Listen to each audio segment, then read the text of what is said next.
अगले दिन यात्रा करते हुए हम कैसरिया आए और प्रचारक फिलिप्पॉस के घर गए, जो उन 7 दिक्कनों में से एक थे। हम उन्हीं के घर में ठहरे। उनकी 4 कुंवारी पुत्रियां थी जो भविष्यवाणी किया करती थी। जब हमें वहां रहते हुए कुछ दिन हो गए, वहां हागाबुस नामक एक भविष्यवक्ता आए जो यहूदिया प्रदेश के थे। वो जब हमसे भेंट करने आए, उन्होंने पौलुस का पटुका लेकर उससे अपने हाथ पैर बांधते हुए कहा, पवित्र आत्मा का कहना है, यरूशलेम के यहूदी अगुए इस व्यक्ति को इस रीति से बांधेंगे जिसका ये पटुका है, और उसे अन्य जातियों के हाथों में सौंप देंगे। ये सुनकर स्थानीय शिष्यों और हमने भी पौलुस से यरूशलेम न जाने की विनती की। पौलुस ने उत्तर दिया, इस प्रकार रो रो कर मेरा हृदय क्यों तोड़ रहे हो? मैं यरूशलेम में न केवल बंदी बनाए जाने परंतु प्रभु यीशु मसीह के नाम के लिए मार डाले जाने के लिए भी तैयार हूं। इसलिए जब उन्हें मनाना असंभव हो गया, हम शांत हो गए। हम केवल यही कह पाए, प्रभु ही की इच्छा पूरी हो।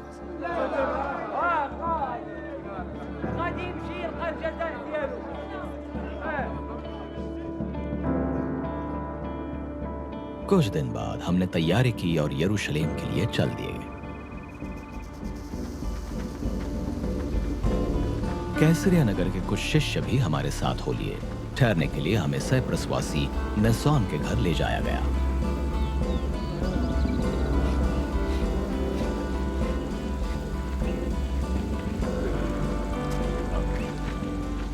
वो सबसे पहले के शिष्यों में से एक था।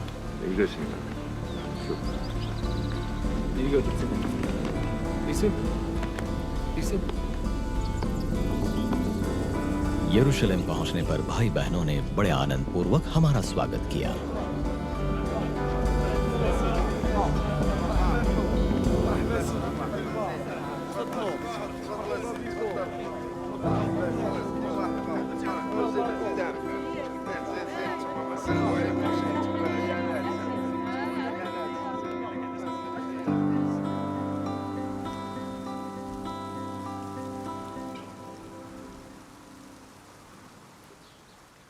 अगले दिन पौलुस हमारे साथ याकूब के निवास पर गए, जहां सभी प्राचीन इकट्ठा थे।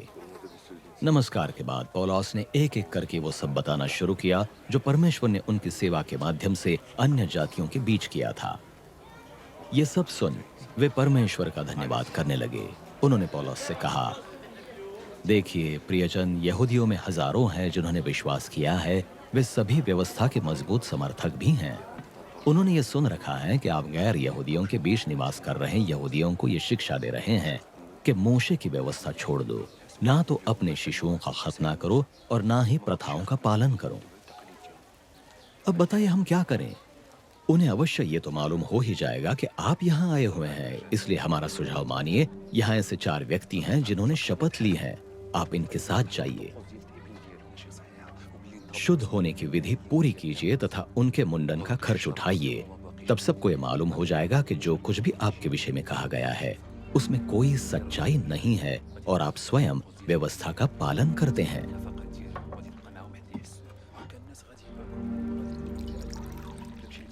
जहां तक गैर यहूदी शिष्यों का प्रश्न है, हमने उन्हें अपना फैसला लिखकर भेज दिया है कि वे मूर्तियों को चढ़ाई भोजन सामग्री, लहू गला घोंट कर मारे गए पशुओं के मांस के सेवन से तथा वेश्यागामी से परे रहें।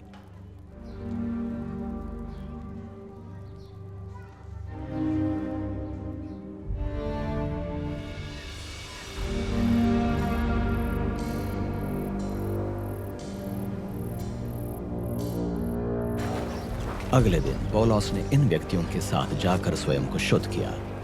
तब वो मंदिर गए कि वो वहां से उस तारीख की सूचना दे जब उनके शुद्ध करने की रीति की अवधि समाप्त होगी और उनमें से हर एक के लिए भेंट चढ़ाई जाएगी। जब 7 दिन प्रायः समाप्त होने पर ही थे, आसिया प्रदेश से वहां आए कुछ यहूदियों ने पौलुस को मंदिर में देख लिया। उन्होंने सारी मौजूद भीड़ में कोलाहल मचा दिया और पौलुस को ये कहते हुए बंदी बना लिया, प्रिय इस्राएलियों, हमारी सहायता करो। यही है वो जो हर जगह हमारे राष्ट्र व्यवस्था के नियमों तथा इस मंदिर के विरुद्ध शिक्षा देता फिर रहा है। इसके अलावा ये यूनानियों को भी मंदिर के अंदर ले आया है। अब ये पवित्र स्थान अपवित्र हो गया है।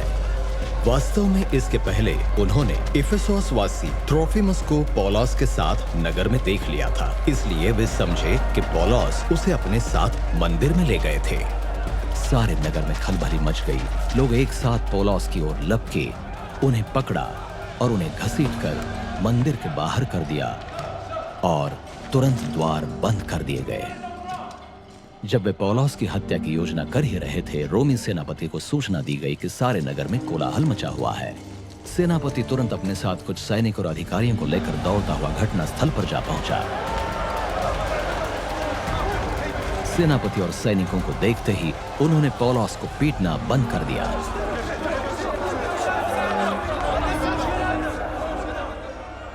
सेनापति ने आगे बढ़कर पौलुस को पकड़कर उन्हें दो-दो बेड़ियों से बांधने की आज्ञा दी।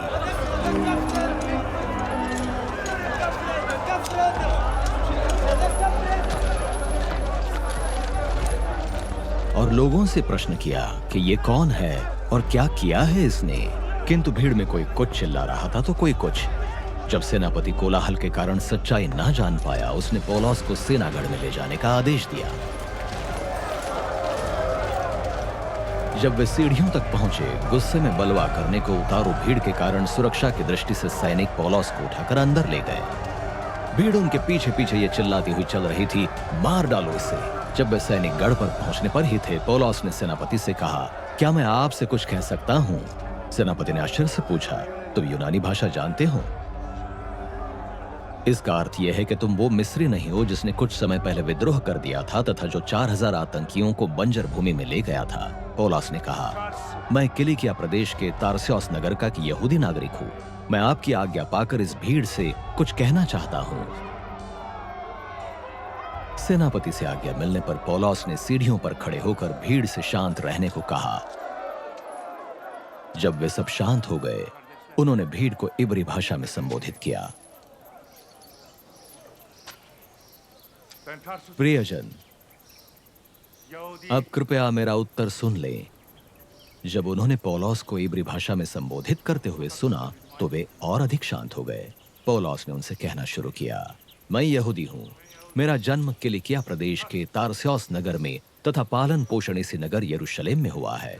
मेरी शिक्षा नियमानुकूल पूर्वजों की व्यवस्था के अनुरूप आचार्य गमलीएल महोदय की देखरेख में हुई। आज परमेश्वर के प्रति जैसा आप सबका उत्साह है, वैसा ही मेरा भी था। मैं तो इस मत के शिष्यों के प्राण लेने तक सता रहा था। स्त्री पुरुष दोनों को ही मैं बंदी बनाकर कारागार में डालता था। महापुरोहित और पुरनियों की समिति के सदस्य इस सच्चाई के गवाह है। जिनसे दमिश्क नगर के यहूदियों के संबंध में अधिकार पत्र प्राप्त कर मैं दमिश्क नगर जा रहा था कि वहां से इस मत के शिष्यों को बंदी बनाकर यरूशलेम ले आऊं कि वे दंडित किए जाए। जब मैं लगभग दोपहर के समय दमिश्क नगर के पास पहुंचा,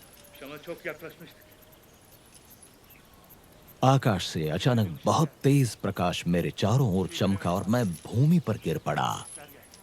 तभी मुझे संबोधित करता हुआ शब्द सुनाई दिया, शाऊल, शाऊल, तुम मुझे क्यों सता रहे हो? मैंने प्रश्न किया, आप कौन है प्रभु? मैं नाजरत नगर का यीशु हूं जिसे तुम सता रहे हो, उस शब्द ने उत्तर दिया। मेरे साथियों को प्रकाश तो अवश्य दिखाई दे रहा था, किंतु मुझसे बातचीत करता हुआ शब्द उन्हें साफ सुनाई नहीं दे रहा था। मैंने पूछा, मैं क्या करूं प्रभु? प्रभु ने उत्तर दिया, उठो, दमिश्क नगर में जाओ, वही तुम्हें बताया जाएगा कि तुम्हारे द्वारा क्या क्या किया जाना तय किया गया है। तेज प्रकाश के कारण मैं देखने की क्षमता खो बैठा था, इसलिए मेरे साथी मेरा हाथ पकड़कर मुझे दमिश्क ले आए। हनन्या नामक व्यक्ति, जो व्यवस्था के अनुसार परमेश्वर भक्त और सभी स्थानीय यहूदियों द्वारा सम्मानित थे, मेरे पास आकर मुझसे बोले, भाई शाऊल, अपनी दृष्टि प्राप्त करो। उसे क्षण दृष्टि प्राप्त कर मैंने उनकी ओर देखा।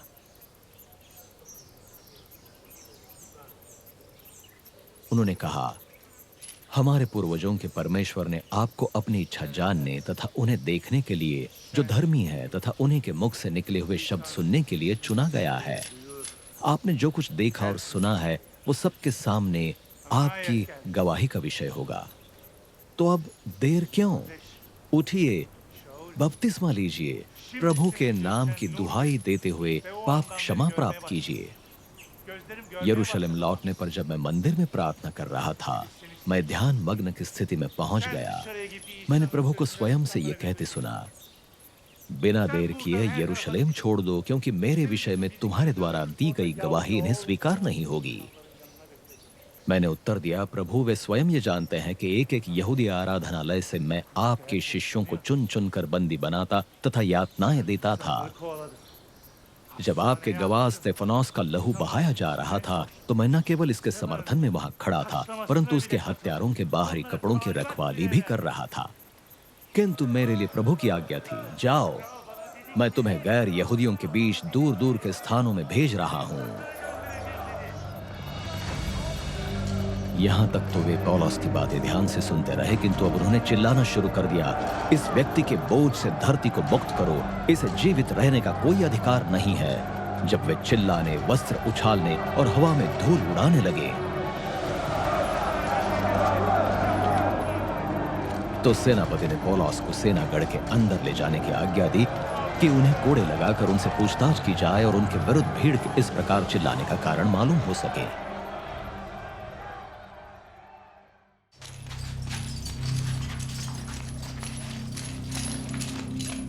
जब वो पौलुस को कोड़े लगाने की तैयारी में उनके हाथ पैर फैलाकर बांध ही रहे थे, पौलुस ने अपने पास खड़े शताधिपति से प्रश्न किया, क्या आपके सामने एक रोमी नागरिक का दोष साबित हुए बिना उसे कोड़े लगाना ठीक है? यह सुनना ही था कि शताधिपति ने तुरंत सेनापति के पास जाकर कहा, आप ये क्या करने पर है? ये व्यक्ति तो रोमी नागरिक है।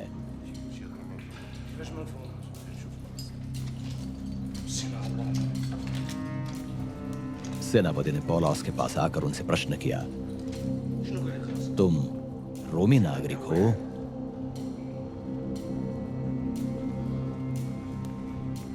जी हां, पौलुस ने कहा। सेनापति ने कहा, एक बड़ी राशि चुकाने पर प्राप्त हुई है मुझे यह नागरिकता, किंतु मैं तो जन्म से रोमी नागरिक हूं, पौलुस ने उत्तर दिया। वे लोग जो उनसे पूछताछ करने आए थे तुरंत वहां से खिसक लिए। जब सेनापति को यह मालूम हुआ कि उसने पौलुस को, जो एक रोमी नागरिक हैं, बेड़ियां लगा दी हैं, तो वो घबरा गया।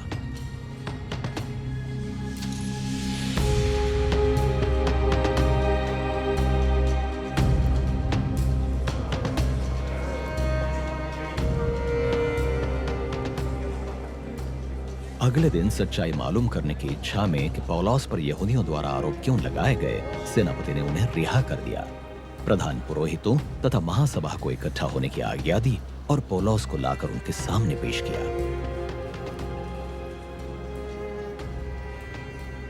महासभा की ओर ध्यान से देखते हुए पौलुस ने कहना शुरू किया, प्रियजन, परमेश्वर के सामने मेरा जीवन आज तक पूरी तरह सच्चे विवेक सा रहा है।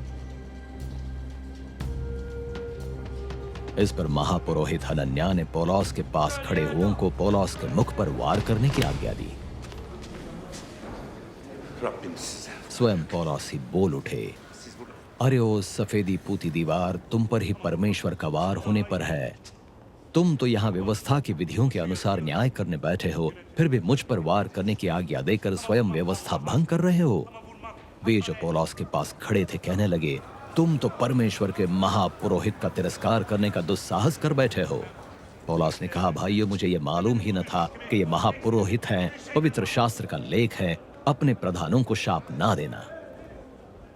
तब ये मालूम होने पर कि वहां कुछ सदुकी और कुछ फरीसी भी उपस्थित हैं, पौलुस महासभा के सामने ऊंचे शब्द में कहने लगे, प्रियजन, मैं फरीसी हूं, फरीसियों की संतान हूं। मुझ पर यहाँ मरे हों की आशा और उनके पुनरुत्थान में मेरी मान्यता के कारण मुकदमा चलाया जा रहा है। जैसा ही उन्होंने ये कहा, फरीसियों तथा सदुकियों के बीच विवाद छिड़ गया और सारी सभा में फूट पड़ गई, क्योंकि सदुकियों का विश्वास है कि ना तो मरे हुओं का पुनरुत्थान होता है, ना स्वर्गदूतों का अस्तित्व होता है और ना आत्मा का, किंतु फरीसी इन सब में विश्वास करते हैं। वहां बड़ा कोलाहल शुरू हो गया। फरीसियों की ओर से कुछ शास्त्रियों ने खड़े होकर झगड़ते हुए कहा, हमारी दृष्टि में यह व्यक्ति निर्दोष है। संभव है किसी आत्मा या स्वयं स्वर्गदूत ने ही उससे बातें की हो। जब वो कोलाहल बढ़ने लगा, सेनापति इस आशंका से घबरा गया कि लोग पौलुस के चिथड़े न उड़ा दे। इसलिए उसने सेना को आज्ञा दी कि पौलुस को जबरन वहां से सेना गढ़ में ले जाया जाए।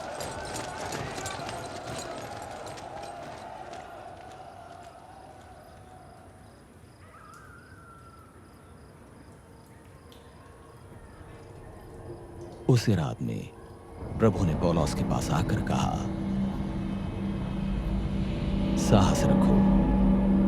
जिस सच्चाई में तुमने मेरे विषय में यरूशलेम में गवाही दी है, वैसी गवाही तुम्हें रोम में भी देनी है।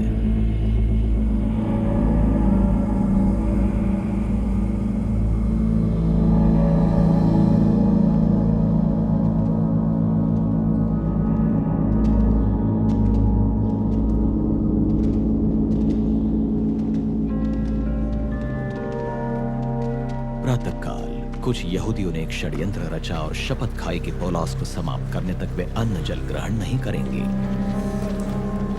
इस योजना में 40 से अधिक व्यक्ति शामिल हो गए।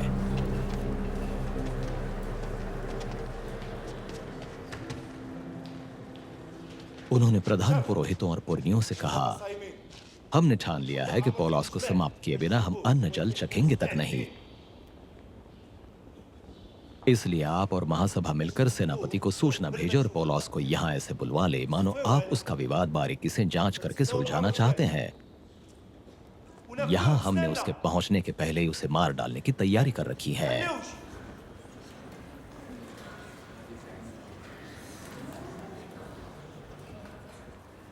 पौलुस के भांजे ने इस मार डालने के विषय में सुन लिया। उसने सेना घर में जाकर पौलुस को इसकी सूचना दे दी।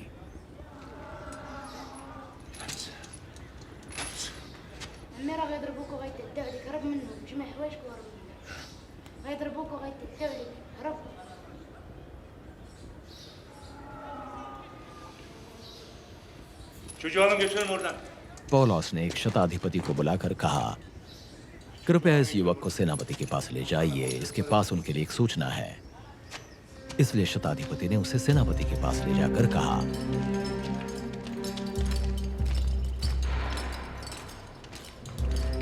कैदी पौलुस ने मुझे बुलाकर विनती की है कि इस युवक को आपके पास ले आऊं क्योंकि इसके पास आपके लिए एक सूचना है।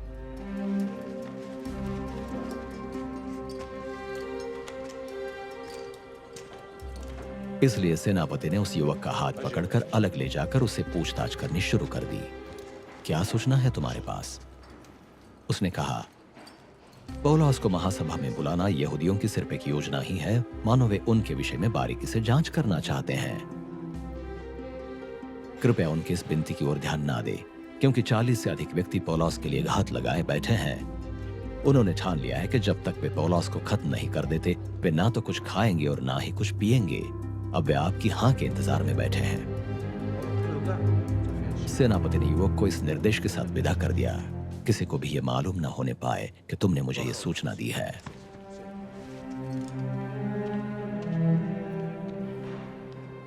तब सेनापति ने 2 शताधिपतियों को बुलाकर आज्ञा दी, रात के तीसरे घंटे तक 200 सैनिकों को लेकर कैसरिया नगर प्रस्थान करो। उनके साथ 70 घुड़सवार तथा 200 भालाधारी सैनिक भी हो। पौलुस के लिए घोड़े की सवारी का प्रबंध करो कि वह राज्यपाल फेलिक्स के पास सुरक्षित पहुंचा दिए जाए।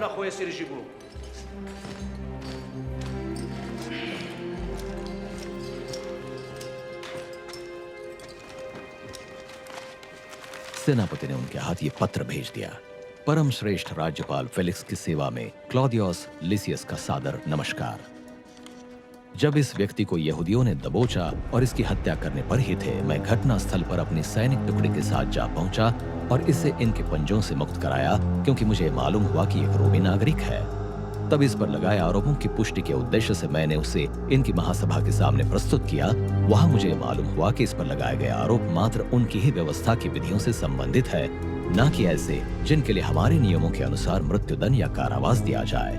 फिर मुझे यह सूचना प्राप्त हुई कि इस व्यक्ति के विरुद्ध हत्या का षड्यंत्र रचा जा रहा है। मैंने इसे बिना देर किए आपके पास भेजने का निश्चय किया। मैंने आरोपियों को भी ये निर्देश दे दिए हैं कि वे इसके विरुद्ध सभी आरोप आपके ही सामने प्रस्तुत करें।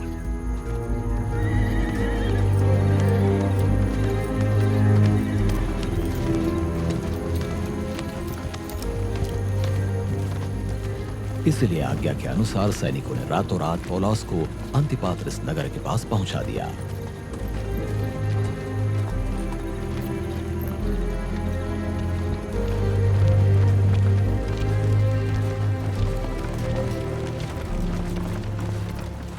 दूसरे दिन घुड़सवारों को पौलुस के साथ भेजकर वे स्वयं सैनिक गढ़ लौट आए।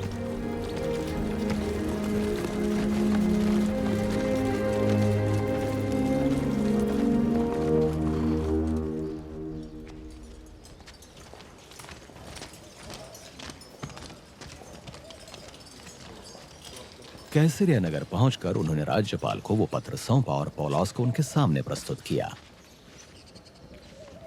पत्र पढ़कर राज्यपाल ने पौलुस से प्रश्न किया कि वो किस प्रदेश के हैं। ये मालूम होने पर कि वो किलिकिया प्रदेश के हैं, राज्यपाल ने कहा, तुम्हारे आरोपियों के यहां पहुंचने पर ही मैं तुम्हारी सुनवाई करूंगा। और उसने पौलुस को हेरोदस के राजमहल परिसर में रखने की आज्ञा दी।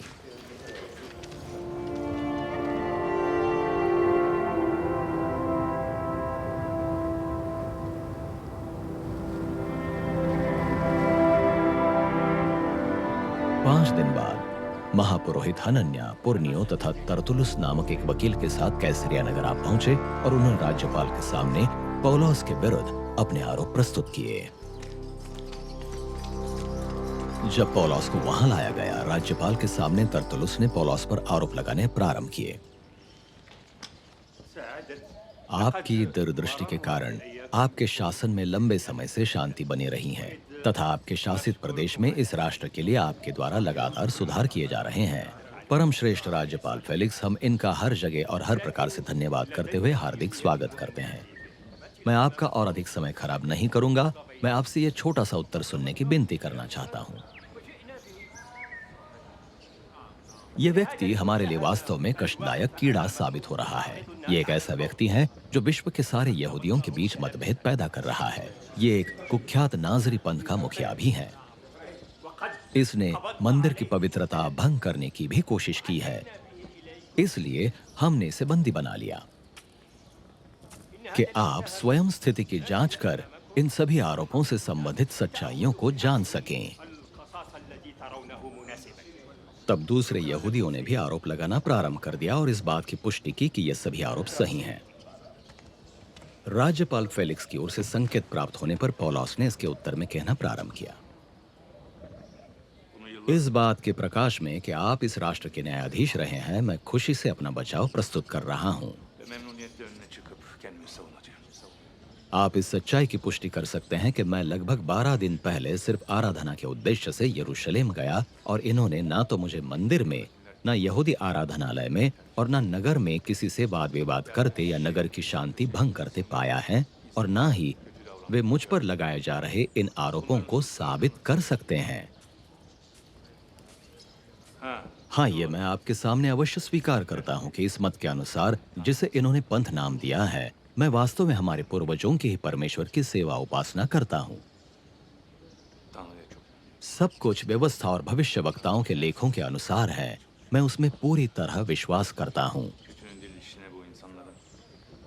परमेश्वर में मेरी भी वो आशा है जैसे इनकी कि निश्चित ही एक ऐसा दिन तय किया गया है जिसमें धर्मियों तथा अधर्मियों दोनों ही का पुनरुत्थान होगा। इसलिए मैं भी परमेश्वर और मनुष्य दोनों ही के सामने हमेशा एक निष्कलंक विवेक बनाए रखने की भरपूर कोशिश करता हूं। अनेक वर्षों के बीत जाने के बाद मैं अपने समाज के गरीबों के लिए सहायता राशि लेकर तथा बलि चढ़ाने के उद्देश्य से यरूशलेम आया था। उसी समय इन्होंने मंदिर में मुझे शुद्ध होने की रीति पूरी करते हुए देखा। वहां ना कोई भीड़ थी और ना ही किसी प्रकार का शोर। हाँ, उस समय वहां आसिया प्रदेश के कुछ यहूदी अवश्य थे जिनका यहाँ आपके सामने उपस्थित होना सही था। यदि उन्हें मेरे विरोध में कुछ कहना ही था तो सही यही था कि वे इसे आपकी उपस्थिति में कहते। अन्यथा ये व्यक्ति जो यहाँ खड़े हैं स्वयं बताए कि महासभा के सामने उन्होंने मुझे किस विषय में दोषी पाया है। केवल इस एक बात को छोड़ के जो मैंने उनके सामने ऊंचे शब्द में व्यक्त किया, मरे हुओं के पुनरुत्थान में मेरी मान्यता के कारण आज आपके सामने मुझ पर मुकदमा चलाया जा रहा है।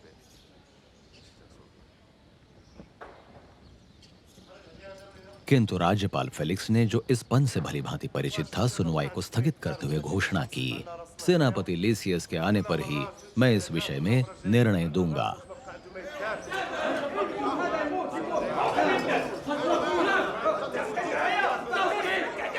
उसने शताधिपति को आज्ञा दी कि पौलुस को कारावास में तो रखा जाए, किंतु उन्हें इतनी स्वतंत्रता अवश्य दी जाए कि उनके खास मित्र आकर उनकी सेवा करें।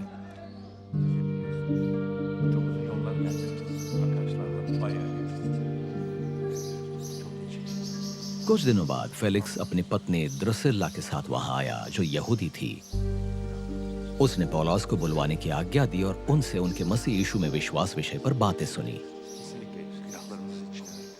Daha güzel insan olmamız için. जब पौलुस धार्मिकता, संयम तथा आने वाले न्याय का वर्णन कर रहे थे, फेलिक्स ने भयभीत हो पौलुस से कहा, इस समय तो तुम जाओ। जब मेरे पास समय होगा, मैं स्वयं तुम्हें बुलवा लूंगा।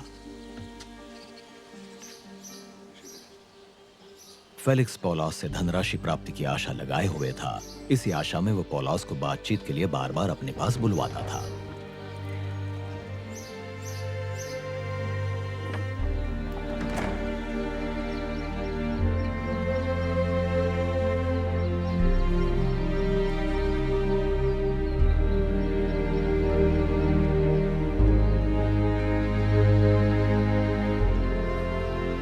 यही क्रम 2 वर्षों तक चलता रहा। तब फेलिक्स के स्थान पर पोर्कियस फेस्तुस इस पद पर चुना गया।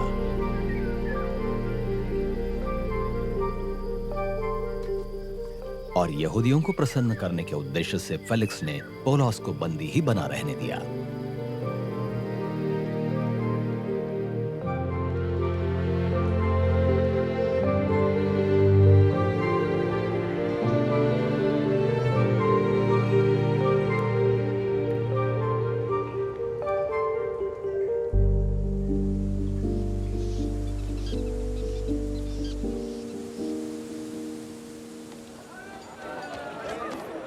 कार्यभार संभालने के 3 दिन बाद फेस्तुस कैसरिया नगर से यरूशलेम गया। वहां उसके सामने प्रधान पुरोहितों और यहूदी अगुओं ने पौलुस के विरुद्ध मुकदमा प्रस्तुत किया।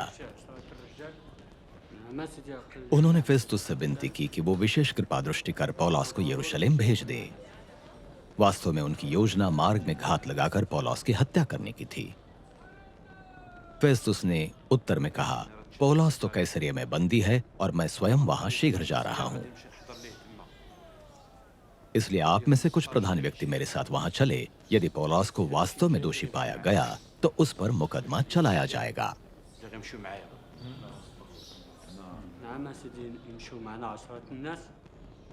8-10 दिन ठहरने के बाद फेस्तुस कैसरिया लौट गया।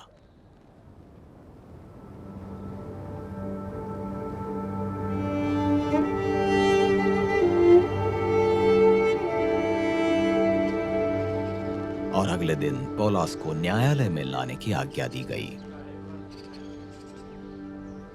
पौलुस के वहां आने पर यरूशलेम से आए यहूदियों ने उन्हें घेर लिया और उन पर अनेक गंभीर आरोपों की बौछार शुरू कर दी, जिन्हें वे स्वयं साबित ना कर पाए। अपने बचाव में पौलुस ने कहा, मैंने ना तो यहूदियों की व्यवस्था के विरुद्ध किसी भी प्रकार का अपराध किया है और ना ही मंदिर या कैसर के विरुद्ध। फिर भी यहूदियों को प्रसन्न करने के उद्देश्य से फेस्तुस ने प्रश्न किया, क्या तुम चाहते हो कि तुम्हारे इन आरोपों की सुनवाई मेरे सामने यरूशलेम में हो? पौलुस ने कहा, मैं कैसर के न्यायालय में खड़ा हूं, ठीक यही है कि मेरी सुनवाई यही हो। मैंने यहूदियों के विरुद्ध कोई अपराध नहीं किया है, यह तो आपको भी भली भांति मालूम है। यदि मैं अपराधी ही हूं और यदि मैंने मृत्युदंड के योग्य कोई अपराध किया ही है तो मुझे मृत्युदंड स्वीकार है। किंतु यदि इन यहूदियों द्वारा मुझ पर लगाया आरोप सच नहीं है तो किसी को यह अधिकार नहीं कि वो मुझे इनके हाथों में सौंपे। यहां मैं अपनी सुनवाई की याचिका कैसर के न्यायालय में भेज रहा हूं। अपनी महासभा से विचार विमर्श के बाद फेस्तुस ने घोषणा की, ठीक है, तुमने कैसर से सुनवाई की विनती की है तो तुम्हें कैसर के पास ही भेजा जाएगा।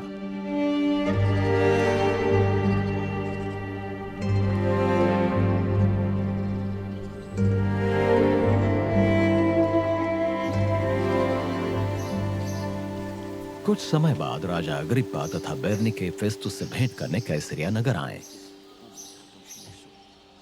वे वहां बहुत समय तक ठहरे। फेस्तुस ने राजा को पौलुस के विषय में इस प्रकार बताया। फेलिक्स एक बंदी को यहाँ छोड़ गया है। जब मैं यरूशलेम गया हुआ था, वहां प्रधान पुरोहितों तथा यहूदी प्राचीनों ने उस पर आरोप लगाए थे। उन्होंने उसे मृत्युदंड दिए जाने की मांग की। मैंने उनके सामने रोमी शासन की नीति स्पष्ट करते हुए उनसे कहा, इस नीति के अंतर्गत दोषी और दोष लगाने वालों के आमने सामने सवाल जवाब किए बिना तथा दोषी को अपनी सफाई पेश करने का अवसर दिए बिना दंड के लिए सौंप देना सही नहीं। इसलिए उनके यहाँ इकट्ठा होते ही मैंने बिना देर किए दूसरे ही दिन इस व्यक्ति को न्यायालय में प्रस्तुत किए जाने की आज्ञा दी। जब आरोपी खड़े हुए, उन्होंने उस पर सवाल जवाब शुरू कर दिए, किंतु मेरे अनुमान के विपरीत ये था। ये आरोप उन अपराधों के नहीं थे जिनकी मुझे आशा थी। ये उनके पारस्परिक मतभेद थे, जिनका संबंध मात्र उनके विश्वास से तथा यीशु नामक किसी मृत व्यक्ति से था, जो इस बंदी पौलुस के अनुसार जीवित है। मैं समझ नहीं पा रहा था कि इस प्रकार के विषय का पता कैसे किया जाए। इसलिए मैंने ये जानना चाहा, क्या वो यरूशलेम में मुकदमा चलाए जाने के लिए राजी हैं। किंतु पौलुस की इस बेनती पर कि सम्राट के निर्णय तक उसे कारावास में रखा जाए, मैंने उसे कैसर के पास भेजे जाने तक बंदी बनाए रखने की आज्ञा दी है।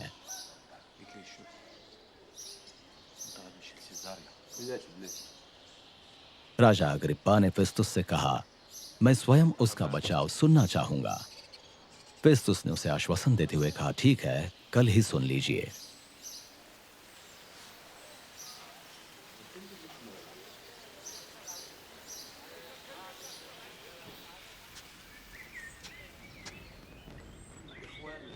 अगले दिन जब राजा अग्रिप्पा और बैरनिके ने औपचारिक धूमधाम के साथ सभागार में प्रवेश किया, उनके साथ सेनापति और गणमान्य नागरिक भी थे। फेस्तुस की आज्ञा पर पौलुस को वहां लाया गया।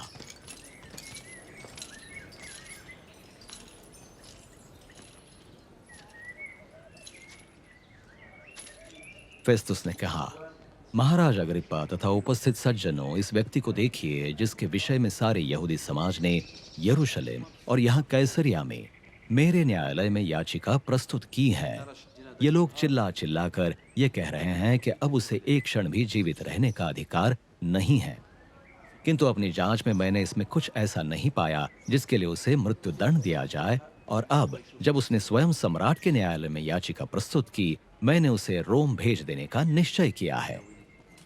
फिर भी उसके विषय में मेरे पास कुछ भी तय नहीं है जिसे लिखकर महाराजाधिराज की सेवा में प्रस्तुत किया जाए। यही कारण है कि मैंने उसे आप सबके सामने प्रस्तुत किया है, विशेष रूप से महाराज अग्रिप्पा आपके सामने, जिससे कि सारी जांच पूरी होने पर मुझे लिखने के लिए कुछ सबूत मिल जाए जो सम्राट की सेवा में प्रस्तुत किए जा सके। क्योंकि मेरे लिए यह गलत है कि किसी भी दोषी को उसके आरोपों के वर्णन के बिना आगे भेजा जाए।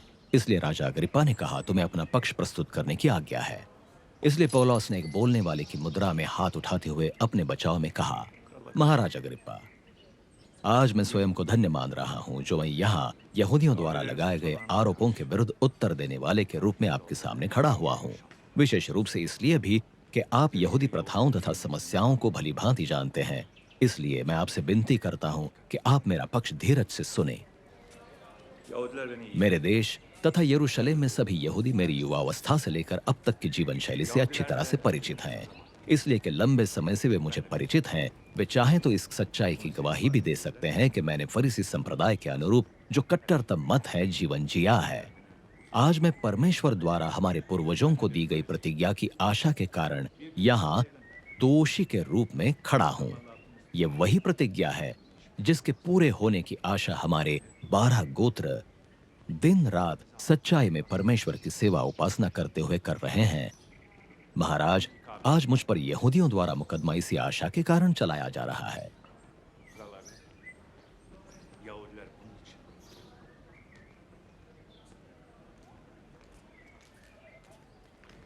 किसी के लिए भला ये अविश्वसनीय क्यों है कि परमेश्वर मरे हुओं को जीवित करते हैं। मेरी अपनी मान्यता भी यही थी कि नाजरेतवासी यीशु के नाम के विरोध में मुझे बहुत कुछ करना जरूरी है। यरूशलेम में मैंने ठीक यही किया भी।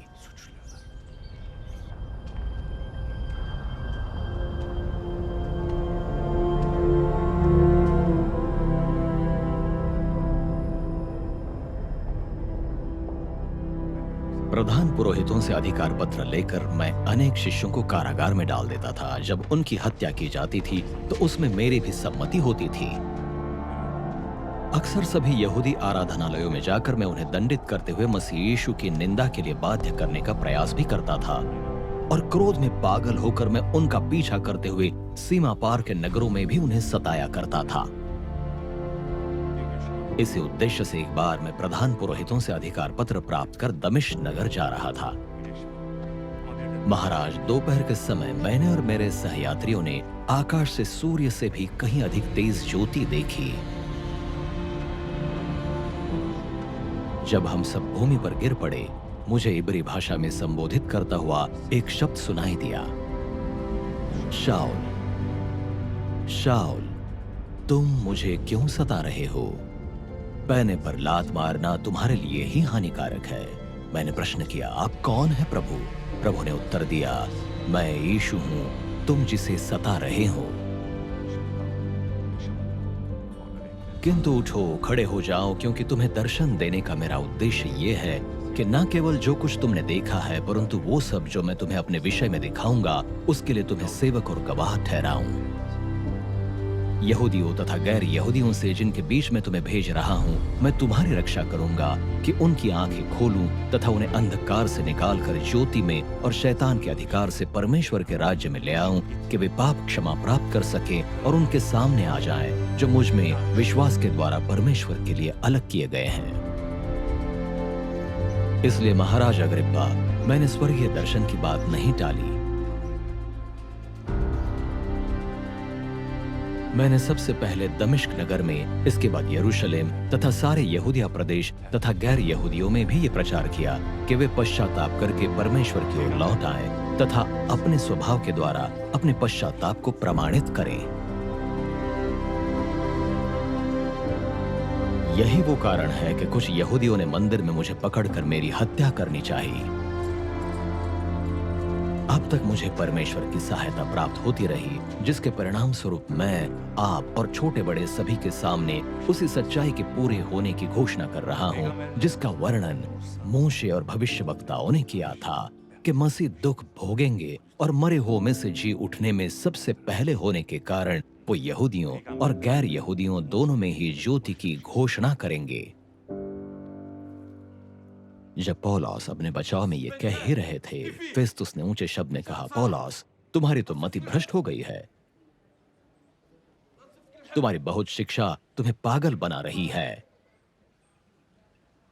अत्यंत सम्मान्य फेस्तुस महोदय, मेरी मति भ्रष्ट नहीं हुई, मेरा कथन सच और ज्ञान के है। पौलुस ने कहा, महाराज तो इन विषयों से परिचित हैं। मैं बड़े आत्मविश्वास के साथ उनसे ये सब कह रहा हूं। मुझे पूरा निश्चय है कि इन विषयों में से कुछ भी उनके लिए नया नहीं है, क्योंकि इनमें से कुछ भी गुप्त में नहीं किया गया। महाराज अग्रिप्पा, क्या आप भविष्यवक्ताओं का विश्वास करते हैं? मैं जानता हूं कि आप करते हैं। अग्रिप्पा ने पौलुस से कहा, तुम सोच रहे हो कि तुम शीघ्र ही मुझे मसीही होने के लिए सहमत कर लोगे? पौलुस ने कहा, शीघ्र ही या विलंब से परमेश्वर से तो मेरी यही विनती है कि ना केवल आप, परंतु ये सभी सुनने वाले जो आज मेरी बातें सुन रहे हैं, मेरे ही समान हो जाए, सिवाय इन बेड़ियों के। तब राजा, राज्यपाल बेरनीके और वे सभी जो उनके साथ वहां बैठे हुए थे खड़े हो गए तथा न्यायालय से बाहर निकलकर आपस में विचार विमर्श करने लगे। इस व्यक्ति ने मृत्युदंड या कारावास के योग्य कोई अपराध नहीं किया है। राजा अग्रिप्पा ने राज्यपाल फेस्तुस से कहा, यदि इस व्यक्ति ने कैसर से दुहाई का प्रस्ताव ना किया होता तो इसे छोड़ दिया गया होता।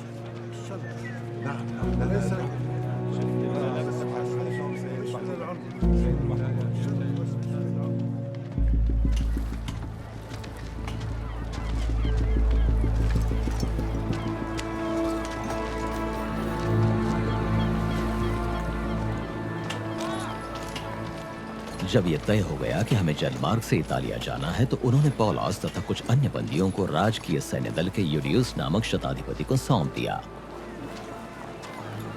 हम सब आद्रामुत्तेम नगर के एक जलयान पर सवार हुए, जो आसिया प्रदेश के समुद्र के किनारे के नगरों से होते हुए जाने के लिए तैयार था। जलमार्ग द्वारा हमारी यात्रा शुरू हुई। अरिस्तार्खुस भी हमारा साथी यात्री था, जो मकेदोनिया प्रदेश के थेसलोनिकियोस नगर का वासी था।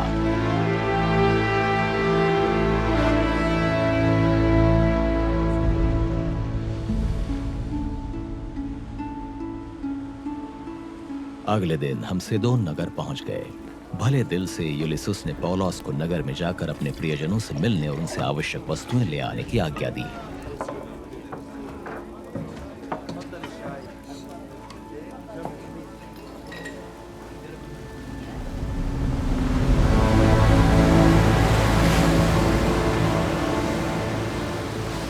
वहां से हमने यात्रा दोबारा शुरू की और उल्टी हवा बहने के कारण हमें साइप्रस द्वीप की ओर से आगे बढ़ना पड़ा। जब हम समुद्र में यात्रा करते हुए किलिकिया और पंफुलिया नगरों के तट से होते हुए ल्यूकिया के मूरा नगर पहुंचे, वहां शताधिपति को यह मालूम हुआ कि अलेक्जेंड्रिया का एक जलयान इतालिया देश जाने के लिए तैयार खड़ा है। इसलिए उसने हमें उसी पर सवार करवा दिया। हम धीमी गति से यात्रा करते अनेक दिन हो गए थे। हमारा क्नीदोस नगर पहुंचना कठिन हो गया क्योंकि उल्टी हवा चल रही थी। इसलिए हम सालमोने के सामने वाला क्रेते द्वीप के पास से होते हुए आगे बढ़ गए। बड़ी कठिनाई में उसके पास से होते हुए हम एक स्थान पर पहुंचे जिसका नाम था कालोस लिमेनस अर्थात मनोरम बंदरगाह। लासिया नगर इसी के पास स्थित है। बहुत अधिक समय खराब हो चुका था। हमारी जल यात्रा खतरे से भर गई थी क्योंकि सर्दी के मौसम में तय किया हुआ प्रायश्चित बलि दिवस बीत चुका था। इसलिए पौलुस ने उन्हें चेतावनी देते हुए कहा, मुझे साफ दिखाई दे रहा है कि हमारी ये यात्रा हानिकारक है। इसके कारण जलयान व सामान की ही नहीं परंतु स्वयं हमारे जीवनों की घोर हानि होने पर है। किंतु शताधिपति ने पौलुस की चेतावनी की अनसुनी कर जलयान चालक तथा जलयान स्वामी का सुझाव स्वीकार कर लिया। ठंड के दिनों में यह बंदरगाह इस योग्य नहीं रह जाता कि इसमें ठहरा जाए, इसलिए बहुमत था कि आगे बढ़ा जाए। उन्होंने इस आशा में यात्रा शुरू कर दी कि किसी प्रकार ठंड शुरू होने के पहले फोइनी के नगर पहुंच ही जाएंगे। ये क्रेते द्वीप का बंदरगाह था जिसका द्वार दक्षिण पश्चिम और उत्तर पश्चिम दिशा में है।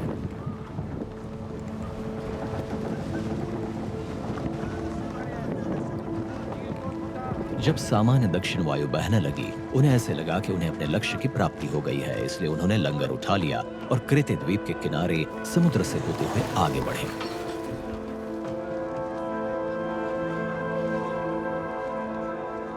वे अभी अधिक दूर ना जा पाए थे कि यूराकिलो नामक भयंकर चक्रवाती हवा बहने लगी और जलयान इसकी चपेट में आ गया।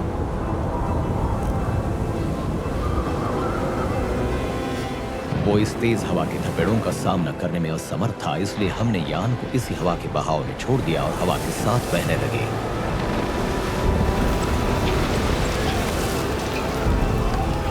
कौदा नामक एक छोटे द्वीप की ओर हवा के बहाव में बहते हुए हम बड़ी कठिनाई से जीवन रक्षक नाव को जलयान से बांध पाए।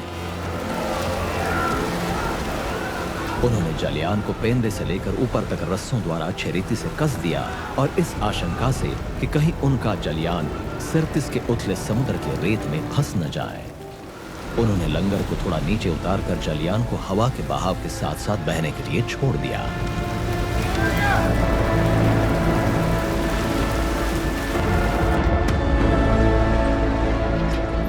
अगले दिन तेज लहरों और भयंकर आंधी के थपेड़ों के कारण उन्होंने यान में लदा हुआ सामान फेंकना शुरू कर दिया।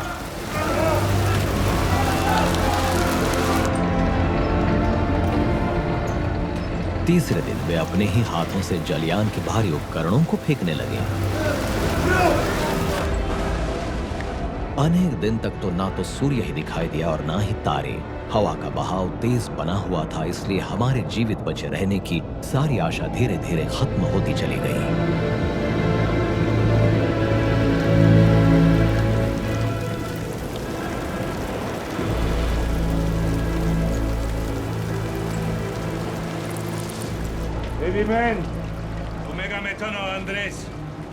एक लंबे समय तक भूखे रहने के बाद पौलुस ने उनके मध्य खड़े होकर कहा, मित्रों, उत्तम तो ये होता कि आप लोग मेरा विचार स्वीकार करते और क्रेते द्वीप से आगे ही ना बढ़ते, जिससे इस हानि से बचा जा सकता था।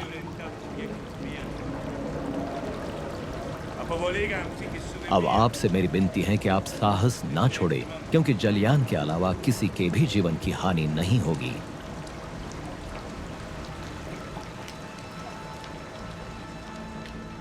क्योंकि वो जो मेरे परमेश्वर हैं और मैं जिनका सेवक हूँ, उनका एक स्वर्गदूत रात में मेरे पास आ खड़ा हुआ और उसने मुझे धीरज दिया। मत डर पौलुस, तुम्हें कैसर के सामने उपस्थित होना ही है। परमेश्वर ने अपनी करुणा में तुम्हें और तुम्हारे साथ यात्रा करने वालों को जीवन दान दिया है।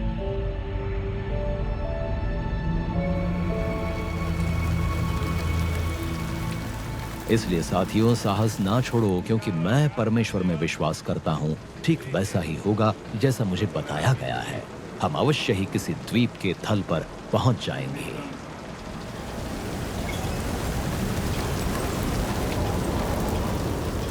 चौदहवें दिन रात के समय जब हम अद्रिया सागर में लहरों के थपेड़ों के बीच आगे बढ़ रहे थे, आधी रात को नाविकों को यह एहसास हुआ कि वे थल के पास पहुंच रहे हैं। जब उन्होंने गहराई नापी तो पाया कि गहराई 37 मीटर थी। कुछ और आगे बढ़ने पर गहराई 27 मीटर निकली।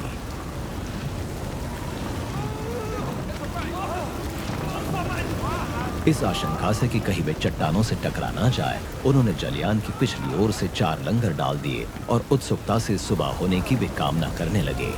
जलयान से पीछा छुड़ाकर भागने के कार्य में नाविकों ने जीवन रक्षक नाव को जल में इस प्रकार उतारा मानो वे सामने की ओर से लंगर नीचे कर रहे हो। पौलुस ने शताधिपति और सैनिकों को चेतावनी देते हुए कहा, यदि ये लोग जलयान पर ना रहे तो आप भी जीवित ना रह सकेंगे। इसलिए सैनिकों ने उन रस्सियों को काट दिया जिससे वो नाव लटकी हुई थी।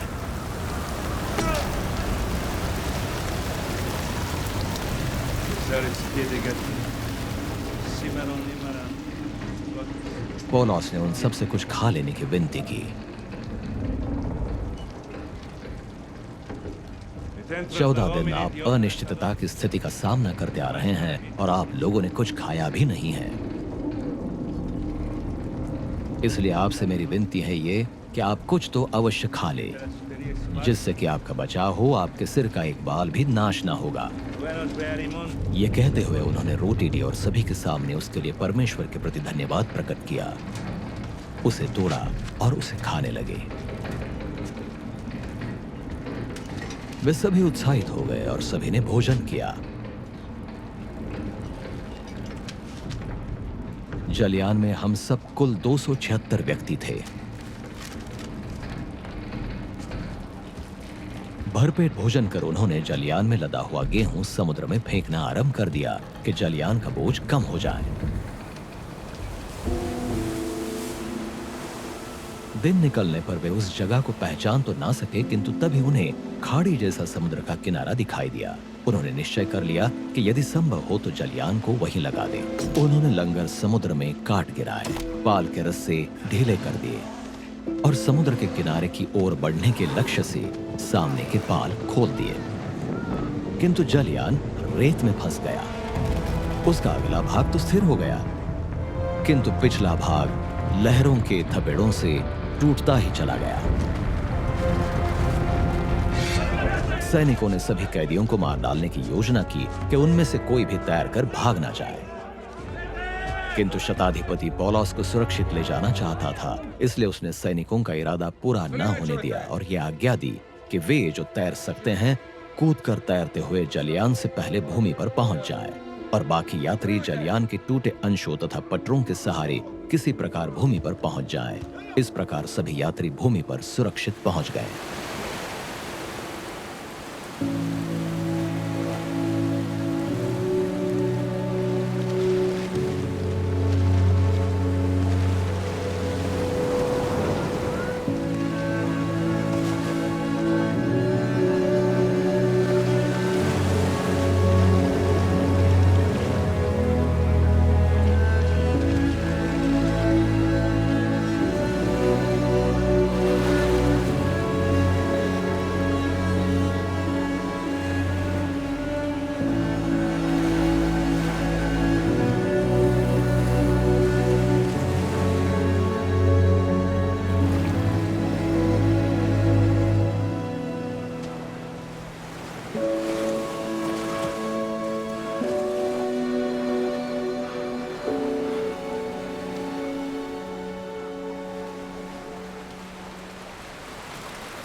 जब सभी यात्री वहां सुरक्षित आ गए, तब हमें मालूम हुआ कि इस द्वीप का नाम मेलीते था। वहां के निवासियों ने हमारे प्रति अनोखी दया दिखाई। लगातार वर्षा के कारण तापमान में गिरावट आ गई थी। ठंड के कारण उन्होंने आग जलाकर हमारा स्वागत किया।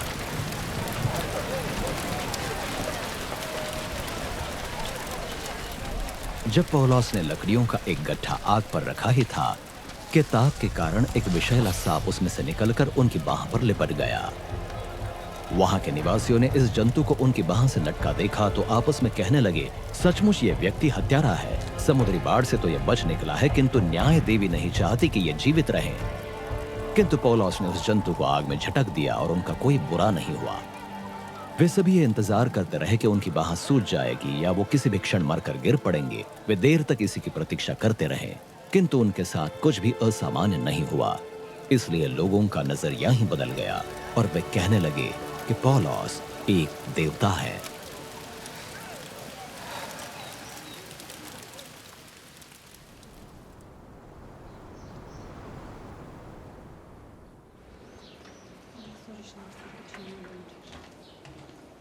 उस स्थान के पास एक भूमिखंड था जो उस द्वीप के प्रधान शासक पब्लियस की संपत्ति थी। उसने हमें अपने घर में आमंत्रित किया और 3 दिन तक हमारी विशेष आवभगत की।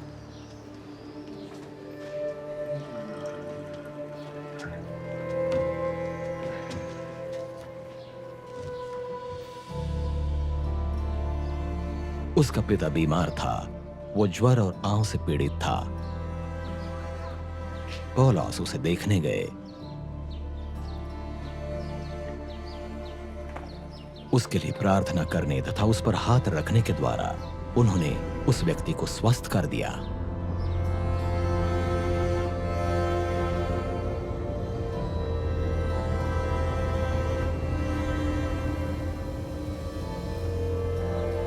परिणाम स्वरूप उस द्वीप के अन्य रोगी भी पौलुस के पास आने लगे और स्वस्थ होते चले गए। उन्होंने अनेक प्रकार से हमारा सम्मान किया। जब हमने वहां से जल यात्रा शुरू की, उन्होंने वे सारी वस्तुएं जो हमारे लिए जरूरी थी जलयान पर रख दी।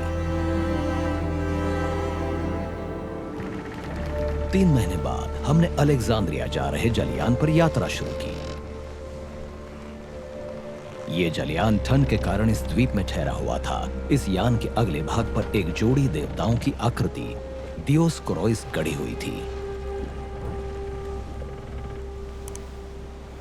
सायराक्यूज नगर पहुंचने पर हम वहां 3 दिन रहे।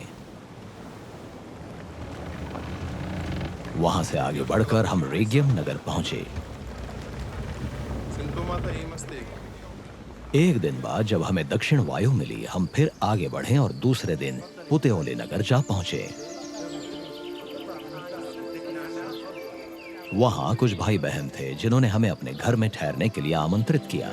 हम वहां 7 दिन ठहरे।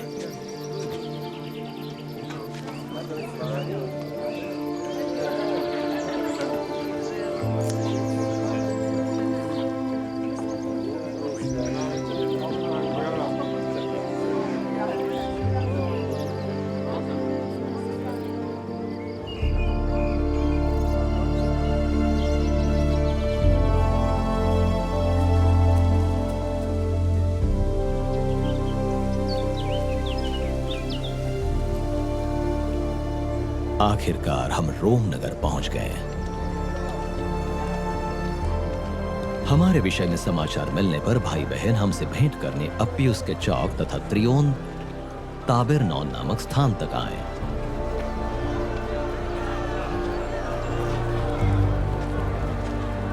उन्हें देख पौलुस ने बहुत आनंदित हो परमेश्वर के प्रति धन्यवाद प्रकट किया। रोम पहुंचने पर पौलुस को अकेले रहने की आज्ञा मिल गई, किंतु उन पर पहरे के लिए एक सैनिक को ठहरा दिया गया था।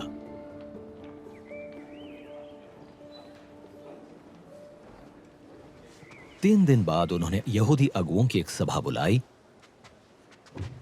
उनके इकट्ठा होने पर पौलुस ने उन्हें संबोधित करते हुए कहा, मेरे प्रिय भाइयों, यद्यपि मैंने स्वजातीय यहूदियों तथा हमारे पूर्वजों की प्रथाओं के विरुद्ध कुछ भी नहीं किया है, फिर भी मुझे यरूशलेम में बंदी बनाकर रोमी सरकार के हाथों में सौंप दिया गया है। मेरी जांच करने के बाद वे मुझे रिहा करने के लिए तैयार थे, क्योंकि उन्होंने मुझे प्राण दंड का दोषी नहीं पाया। किंतु जब यहूदियों ने इसका विरोध किया तो मुझे मजबूर होकर कैसर के सामने दुहाई देनी पड़ी। इसलिए नहीं कि मुझे अपने राष्ट्र के विरुद्ध कोई आरोप लगाना था।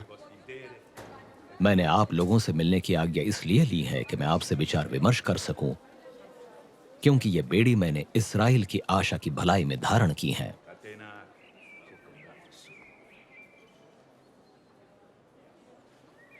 उन्होंने पौलुस को उत्तर दिया, हमें यहूदिया प्रदेश से आपके संबंध में ना तो कोई पत्र प्राप्त हुआ है और ना ही किसी ने यहां आकर आपके विषय में कोई प्रतिकूल सूचना दी है।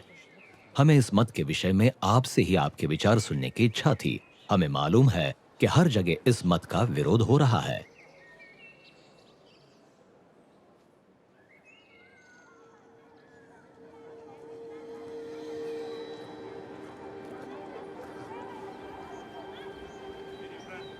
तब इसके लिए एक दिन तय किया गया और निर्धारित समय पर बड़ी संख्या में लोग उनके घर पर आए। सुबह से लेकर शाम तक पौलुस सच्चाई से परमेश्वर के राज्य के विषय में शिक्षा देते रहे तथा मसीह यीशु के विषय में मूसे की व्यवस्था और भविष्यवक्ताओं के लेखों से स्पष्ट करके उन्हें दिलासा दिलाते रहे। उनकी बातों को सुनकर उनमें से कुछ तो मान गए, किंतु कुछ अन्यों ने इसका विश्वास नहीं किया। जब वे एक दूसरे से सहमत ना हो सके तो वे पौलुस की इस अंतिम बात को सुनकर जाने लगे। भविष्यवक्ता यशायाह ने पवित्र आत्मा के द्वारा आप लोगों के पूर्वजों पर एक ठीक सच्चाई ही प्रकाशित की थी। इन लोगों से जाकर कहो, तुम लोग सुनते तो रहोगे किंतु समझोगे नहीं, तुम लोग देखते भी रहोगे किंतु पहचान ना सकोगे, क्योंकि इन लोगों का हृदय जड़ हो चुका है। अपने कानों से वे कदाचित ही कुछ सुन पाते हैं और आंखें तो उन्होंने मूंद ही रखी हैं कि कहीं वे आंखों से देख ना ले और कानों से सुन ना ले और अपने हृदय से समझकर लौट आए और मैं परमेश्वर उन्हें स्वस्थ और पूर्ण बना दूं। इसलिए यह सही है कि आपको यह मालूम हो जाए कि परमेश्वर का यह उद्धार अब गैर यहूदियों के लिए भी मौजूद है, वे भी इसे स्वीकार करेंगे।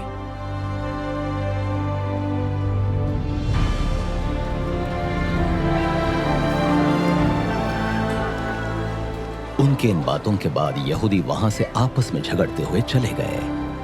पौलुस वहां अपने भाड़े के मकान में पूरे 2 साल रहे। वो भेंट करने आए व्यक्तियों को पूरे दिल से स्वीकार करते थे। वो निडरता से बिना रोक टोक के पूरे साफ साफ शब्दों में परमेश्वर के राज्य का प्रचार करते और प्रभु यीशु मसीह के विषय में शिक्षा देते रहे।